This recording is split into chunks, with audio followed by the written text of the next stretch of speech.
press the bell icon on the YouTube app and never miss another update.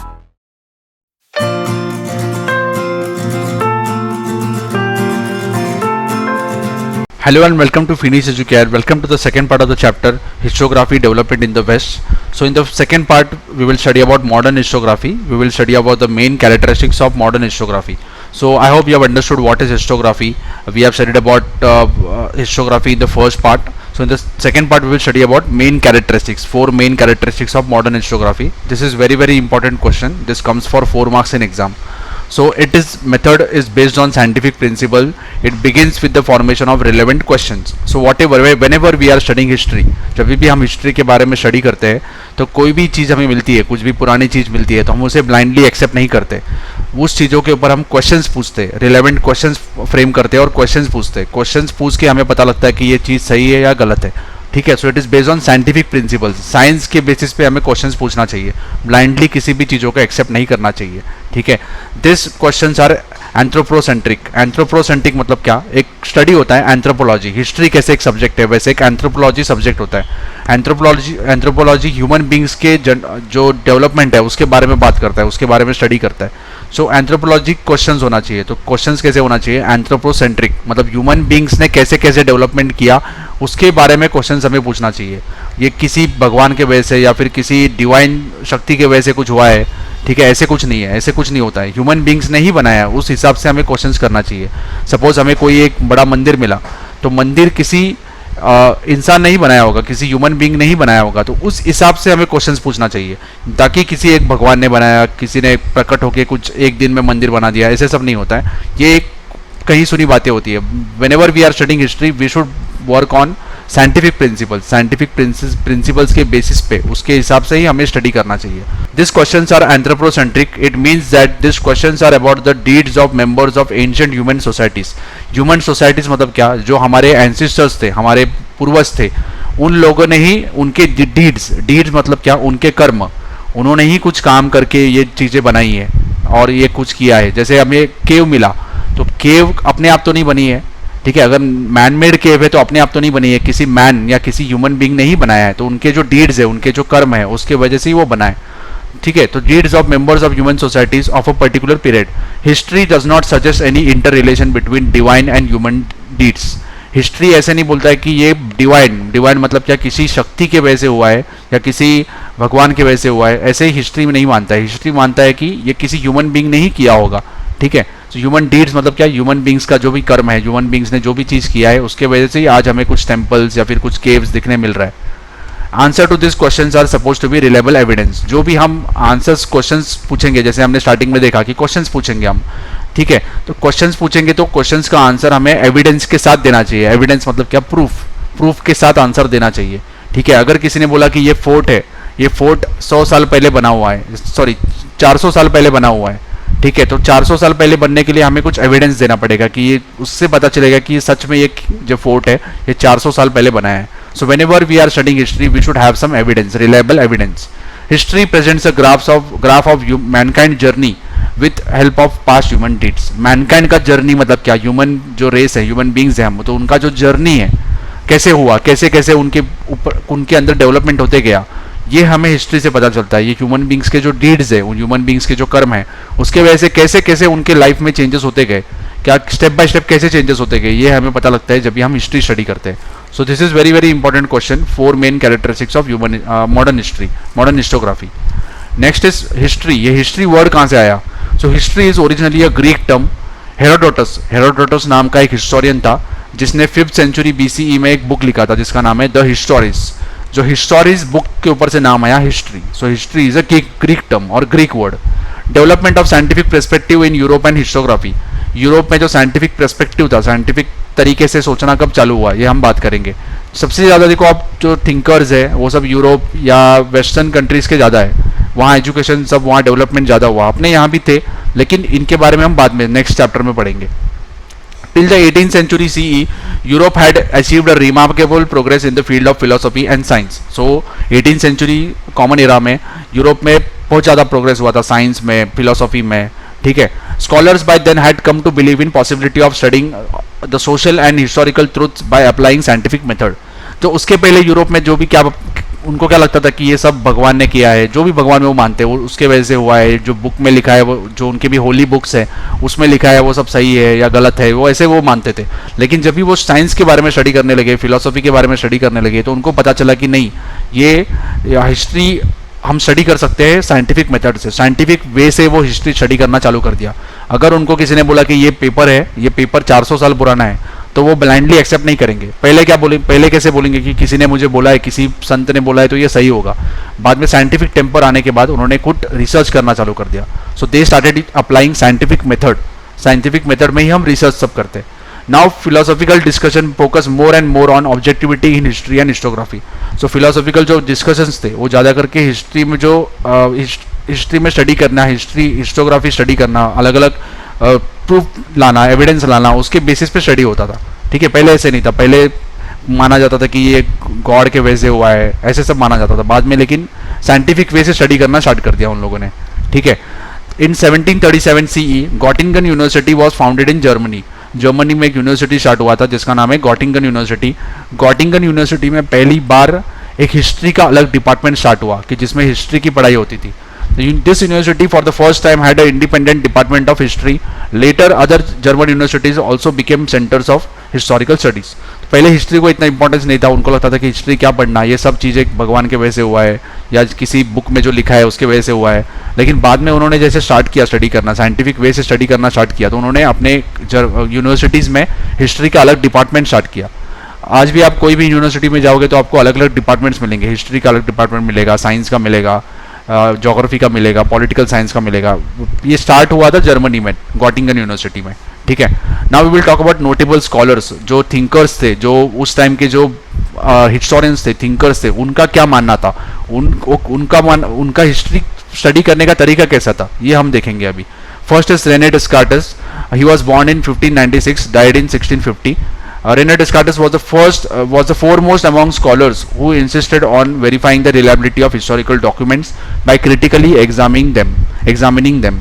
तो Descartes का मानना था कि हिस्टोरिकल डॉक्यूमेंट हमें जो भी मिलता है उसका हमें चेक करना चाहिए कि ये डॉक्यूमेंट सही है या गलत है, वो रिलायबल है। रिलायबल मतलब क्या कि ये करेक्ट है या इनकरेक्ट है, ये हमें चेक करना चाहिए। उसके बाद ही उसे एक्सेप्ट करना चाहिए। जो भी डॉक्यूमेंट मिला तो हम ब्लाइंडली उसे एक्सेप्ट नहीं करेंगे, उसको स्टडी करेंगे, क्रिटिकली एग्जामिन करेंगे, अलग अलग तरीके से एग्जामिन करेंगे, उसके ऊपर क्वेश्चंस पूछेंगे।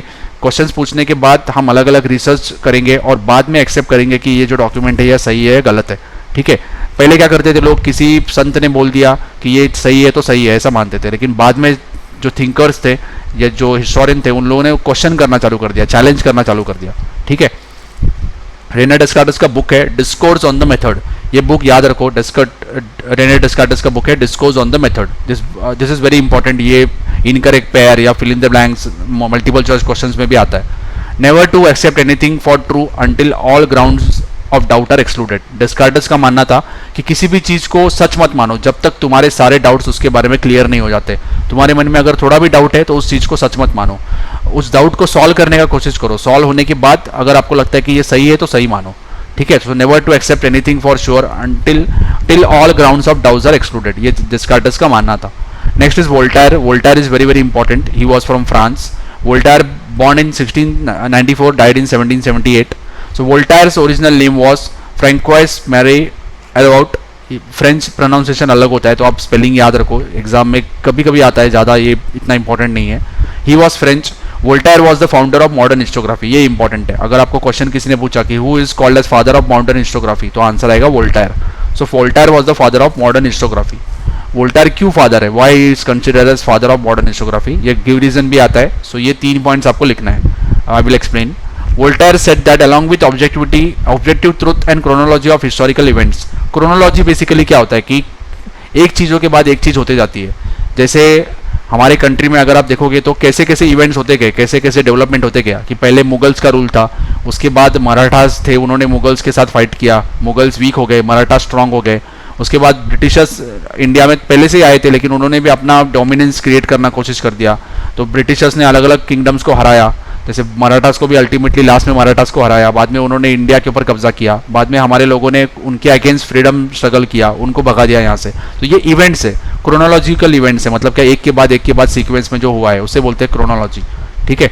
सो Voltaire said along with objective truth and chronology of historical events considering social traditions. तो वोल्टेयर का मानना था कि जो ट्रूथ है या हिस्टोरिकल इवेंट्स है इतना ही स्टडी करना इंपॉर्टेंट नहीं है, हमें सोशल ट्रेडिशंस के बारे में भी पढ़ना चाहिए। जैसे किसी भी एक कंट्री के बारे में अगर आपको स्टडी करना है, वोल्टेयर का मानना था कि उस कंट्री में क्या क्या हुआ है, हिस्टोरिकल इवेंट्स कौन से हुए हैं, उस कंट्री का क्या कौन से किंग ने कभी रूल किया, ये सब इंपॉर्टेंट है, लेकिन उसके साथ दूसरी बातें भी हमें स्टडी करनी चाहिए। जैसे कि सोशल ट्रेडिशंस, उस कंट्री में लोग कैसे ट्रेडिशंस फॉलो करते थे, उस कंट्री में ट्रेड कैसे होता था, इकोनॉमी कैसी थी, एग्रीकल्चर कैसे होता था, कौन से क्रॉप्स ग्रो होते थे, इकोनॉमी में रिच कितने लोग थे, पुअर कितने लोग थे, कौन सा ऑक्यूपेशन चलता था, ठीक है, ट्रेड किसके साथ होता था, ये भी स्टडी करना बहुत इंपॉर्टेंट है। This is also equally important in historiography. ये वोल्टेयर का मानना था, मतलब उसने अलग तरीके से हिस्ट्री स्टडी करने के लिए बोला। It gave rise to the thought that understanding all aspects of human life is important for history writing. So Voltaire का मानना था कि हिस्ट्री अगर आपको लिखना है तो ह्यूमन बींग्स के सारे लाइफ के बारे में आपको पता होना चाहिए। सिर्फ किसी किंग ने क्या फाइट किया, कौन सा वॉर जीता, ये हारा या इसके बारे में इंपॉर्टेंट नहीं है, दूसरी चीज़ें भी हमें स्टडी करना चाहिए, जैसे social traditions, trade, economy, agriculture etcetera. So because of this Voltaire is called as father of modern historiography. उसने अलग तरीके से हिस्ट्री स्टडी करने के लिए बताया। Next is George William Friedrich Hegel. He was born in 1770, died in 1831. Hegel was a German philosopher. He was from Germany. He insisted that historical reality should be presented in logical manner. So Hegel का मानना था कि historical जो reality है उसे logically हमें present करना चाहिए, मतलब अलग अलग तरीके से सोचना चाहिए उसको, नेगेटिव भी सोचो, पॉजिटिव भी सोचो। ठीक है, किसी भी एक इवेंट के बारे में, किसी भी एक घटना के बारे में नेगेटिव वे से भी सोचो कि ये घटना गलत है, और अलग तरीके से सोचो कि ये घटना सही है। नेगेटिव जो हमने बोला था कि गलत है उसके लिए प्रूफ दो, पॉजिटिव है उसके लिए प्रूफ दो। ऐसे करते करते डिस्कशन होगा, डिबेट होगा, उसके बाद हमें पता चलेगा कि वो चीज़ सच में सही है या गलत है। ठीक है, तो वो लॉजिकल तरीके से स्टडी करना होता है। Timeline of historical event was indicative of progress. Progress of presentation of history is bound to change over time. So timeline of historical event was indicative of progress. Timeline मतलब जैसे मैंने बताया कि ये ईयर में ये हुआ था, उसके नेक्स्ट ईयर में क्या हुआ था, नेक्स्ट ईयर में क्या हुआ था, ये टाइमलाइन होता है, एक के बाद क्या हुआ था। तो उससे हमें पता चलता है कि कैसे डेवलपमेंट होते गया, कैसे प्रोग्रेस होते गया। So it is indicative of progress. So presentation of history is bound to change over time. So history present करना वो अलग अलग तरीके से चेंज होते रहता है, नए नए एविडेंस आएंगे तो पुराना जो बात है वो गलत हो जाती है। हिस्ट्री में ऐसे नहीं कि साइंस के जैसे कि जो भी लॉ है कुछ भी है वो सही है, हिस्ट्री में चेंज होते रहता है। नया अगर आपको डॉक्यूमेंट मिला तो पुराने चीज़ें गलत हो जाती है। ठीक है, so historical method were not of less quality तो they are differed from scientific method. तो साइंटिफिक तरीके से साइंटिफिक मेथड और हिस्टोरिकल मेथड का स्टडी करने का तरीका अलग है, लेकिन हिस्ट्री का भी इंपॉर्टेंस है। Historical method is not lesser quality. History study करने के लिए भी बहुत मेहनत करनी पड़ती है। तो साइंस स्टडी करना जितना इंपॉर्टेंट है उतना हिस्ट्री स्टडी करना, हिस्टोरिकल मेथड्स भी इंपॉर्टेंट है, उसकी क्वालिटी भी उतनी ही है, ऐसा हेगल का मानना था। हेगल की बुक्स है encyclopedia of philosophical science, the collection of lectures and articles. तो उसके जो लेक्चर्स है, उसके जो आर्टिकल्स है, उसका एक बुक है, उसका नाम है encyclopedia of philosophical science. One more book is reason in history. ये दो बुक है, बुक सब राइटर्स का याद रखना आपको बहुत इंपॉर्टेंट है। ठीक है, नेक्स्ट इज डायलेक्टिक्स। हेगल का एक थियोरी था कि हिस्ट्री स्टडी करना है, कोई भी बात स्टडी करना है तो उसके लिए कैसे स्टडी करना चाहिए, कौन सा अप्रोच होना चाहिए। तो देखते हैं हम। According to Hegel, grasping the meaning of any event is in terms of two different opposites. Grasping मतलब क्या कि अंडरस्टैंड करना, उसके बारे में स्टडी करना। किसी भी एक इवेंट के बारे में अगर आपको स्टडी करना है तो उसको दो अलग अलग तरीके से स्टडी करो, एक है गुड, एक है बैड, ट्रू और फॉल्स। मतलब एक इवेंट है उसके बारे में, जैसे ब्रिटिशर्स के बारे में हम स्टडी करते हैं तो बहुत सारे लोग बोलते हैं कि ब्रिटिशर्स अच्छे थे, उन्होंने इंडिया को बहुत हेल्प किया, ये एक तरीका होता है, मतलब क्या दे वर गुड। दूसरे लोग बोलते हैं कि नहीं, उन्होंने इंडिया को लूटा पूरी तरीके से, पूरा इंडिया का जो वेल्थ है वो ब्रिटेन में लेके गए, इंडिया उनके वजह से पुअर हुआ तो उनका ज़्यादा फायदा नहीं हुआ, हमें नुकसान हुआ। तो ये मतलब क्या बैड। तो गुड वाले उनका प्रूफ देंगे, बैड वाले जो बैड बोलते हैं वो अपना प्रूफ देंगे, अपना एविडेंस देंगे। दोनों के बीच में डिबेट होगा, दोनों के जो प्रूफ है उसका वेरिफिकेशन होगा। अल्टीमेटली हमें पता चलेगा कि वो सही है या गलत है, सही थे या गलत थे। सो अलग अलग तरीके से, दोनों तरीके से स्टडी करना बहुत इंपॉर्टेंट है, ऐसा हेगल का मानना था। In order to understand the true nature of things one needs to know true और फॉल्स। दोनों तरीके से पता होना चाहिए।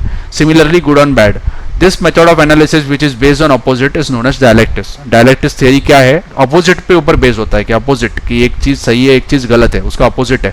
दोनों का स्टडी होने के बाद हमें पता चलता है कि क्या सही है या क्या गलत है. So theory is propose in the beginning is called as thesis. जो भी हम शुरुआत में थियरी देते हैं उसे बोलते हैं थीसिस, कि वो बोलता है कि ये चीज़ सही है, ये मेरा उसके ऊपर मेरा ऑब्जर्वेशन है, मेरे फाइंडिंग्स है, मेरे एविडेंस है, तो होता है थीसिस. उसका अपोज करने के लिए हम बनाते हैं antithesis. Another theory is propose which is opposite to thesis, it is called as antithesis. Thesis मतलब क्या? सही है. एंटीथेसिस मतलब क्या? गलत है. थीसिस का अपोजिट. ठीक है. दो after a thorough logical discussion, new thesis is proposed which includes gist of both thesis and antithesis. दोनों का डिस्कशन के बाद, दोनों के ऊपर स्टडी होने के बाद एक नया थीसिस आता है. वो क्या होता है? दोनों का कॉम्बिनेशन. जिस्ट मतलब क्या? कॉम्बिनेशन. दोनों में से जो मेन पॉइंट्स है या करेक्ट पॉइंट्स है, दोनों को हम एक साथ लेते हैं और उसका होता है एंटीथेसिस. थीसिस एंड एंटीथेसिस दोनों का कंपैरिजन होता है, उसका एक कॉम्बिनेशन बनता है. ये जो प्रोसेस है जिसमें हम गुड बैड दोनों को कंपेयर करते हैं, दोनों के बीच में स्टडी करते हैं, डिबेट करते हैं, उसे बोलते हैं synthesis. So this process of arriving to a new thesis is called as synthesis. ये हेगल का डायलेक्टिक्स थ्योरी है, ये इंपॉर्टेंट है, एग्जाम में आता है. ठीक है. I end the second part here. I hope you have understood the second part. If you have understood, you can share the video with your friends and subscribe for more videos. Thank you for watching.